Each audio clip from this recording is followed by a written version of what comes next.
Should long-distance cyclists wax our chains? Once it was a niche product, but now it's gone mainstream, and the momentum is growing.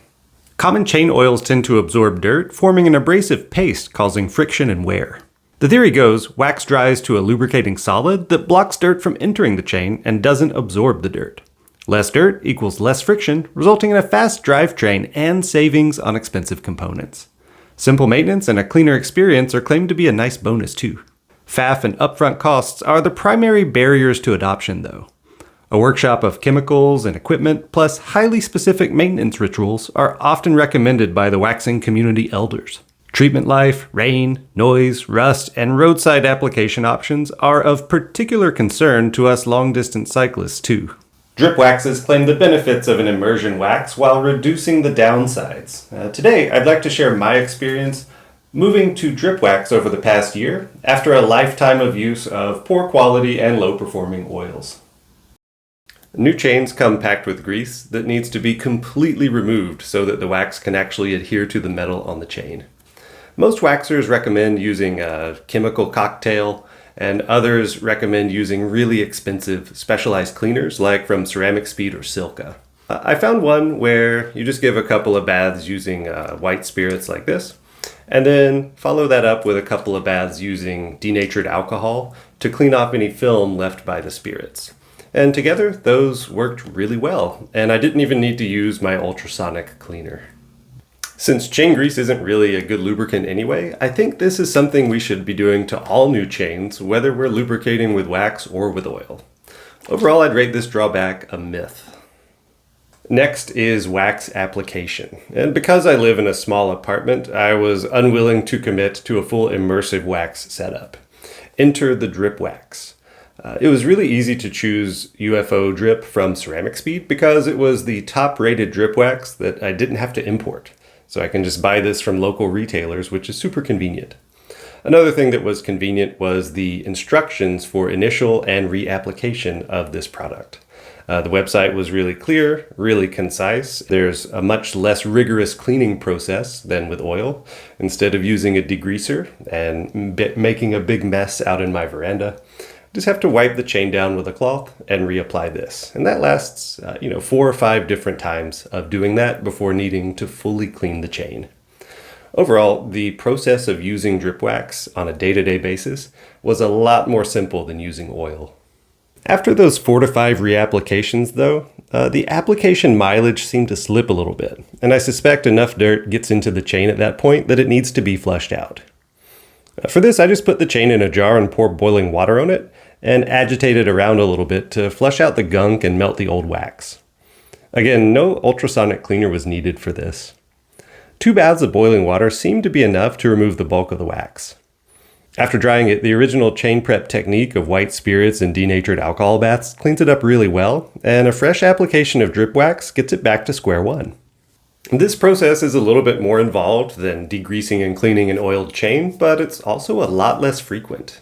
In the end, the total time it takes to maintain a drip wax chain is significantly less than with an oil chain, so this is a nice win for drip wax. Publicly available testing from Zero Friction Cycling tests drivetrain wear instead of efficiency. It's been suggested that low rates of chain wear may correlate with efficiency, since both are linked to friction. If that is the case, wax chains are potentially quite efficient, as they're commonly reported to last well over 10,000 kilometers. That should translate to longer lasting chain rings and cassettes too. Now, it could be that oils outperform wax in clean environments, maybe decoupling speed and longevity. But well-resourced track riders are using retail immersion wax treatments to set records. That suggests high efficiency does go hand in hand with longevity when using a good wax. My test chain with UFO drip is a 105 chain. It has over 5,500 kilometers of use right now, and that exceeds the mileage of any oiled chain I've used before. At this mileage, the chain has plenty of life left, and it's pretty much indistinguishable from new with my crude tools. This will be the longest lasting chain I've ever had by a big margin, and to me, that's a huge win for wax. The UFO drip was expensive, but it's already paid for itself. Other well-performing drip waxes will probably be the same. I have to say though, with double or triple the lifespan of my components, the overall savings might not end up being that high because now I can justify buying higher tier drivetrain components than before. Cycling is an all-weather sport, so the chain saw its fair share of dirt and rain. A common route I enjoy has several kilometers of dusty gravel and was good for testing. The UFO drip chain didn't get caked in dust, it just had a light coating on the outside. Treatment longevity did take a little bit of a hit, but it was still better than how my wife's bike fared, which, with an oiled chain, it required a full degreasing and cleaning afterwards. Similar performance was noticed in light rain, where treatment longevity took a small hit, but a basic wipe down and reapplication after the rides was all that was needed. No rust appeared with just basic care. Overall, the performance of the drip wax in dirt and light rain conditions met expectations, but didn't really exceed them. Maintenance times after riding in these conditions was still less than oiled chains. I've avoided heavy downpours this year, so I can't really comment on the UFO drip's performance in those conditions. But independent testing and real-world reviews suggest that top-performing oils and immersive wax treatments outperform drip waxes in really bad conditions. And that's a nice segue to our next topic. So far, a well-testing drip wax lubricant like UFO drip seems almost perfect if you live in a pretty dry climate. And if you're a recreational rider or doing 45-minute crits or grand fondos or something like that, it may offer the best balance of performance and ease of use, and you can just stop the video here. But for ultra-long distance cycling, there are some significant limitations to a drip wax lubricant. Let's get into them. On multi-day events, we commonly ride well over 300 kilometers a day, which is beyond the threshold where drip waxes can perform well, even in dry conditions. Some riders go 600 kilometers or more with just a short nap. By comparison, I've never reached Ceramic Speed's claimed 300 kilometer application distance, and instead I get about 200 kilometers when the grinding noises start to become problematic. This is when I sense the performance is degrading. At about 250 kilometers, the squeaks begin, and that's in ideal, nice, sunny conditions. So then just reapply by the road, right? It's a drip wax. Well, if the wax is kept warm enough to not solidify in the bottle, top testing drip waxes still require significant drying times after reapplication.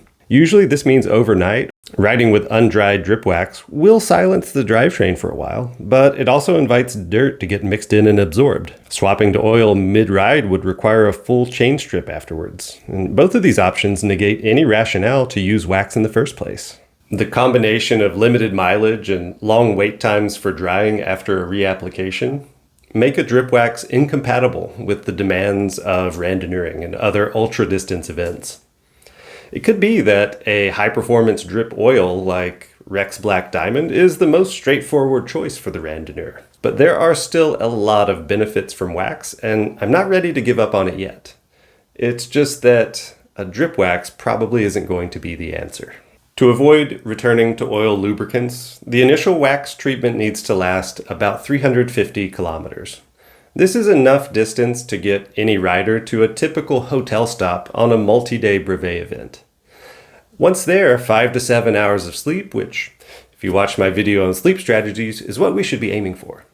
Those 5 to 7 hours will allow time for our bodies to recover and also for our chain wax treatment to dry. Even a drip wax like UFO drip, which has a somewhat limited application lifespan, should then be able to finish a 400 or even a 600K brevet without any trouble. The classic slow cooker wax immersion method is known to last reasonably long and should satisfy the requirements of 350 kilometers, even with some rain in the forecast. This strategy only really lasts up to 2 days because of the limited lifespan of the drip wax. For extra long events, a freshly treated chain and perhaps a quick link tool should be sent along in your drop bag so you can just fully swap chains at the halfway point. But we may not need a hot pot or extra chains and chain tools packed in our drop bags at all.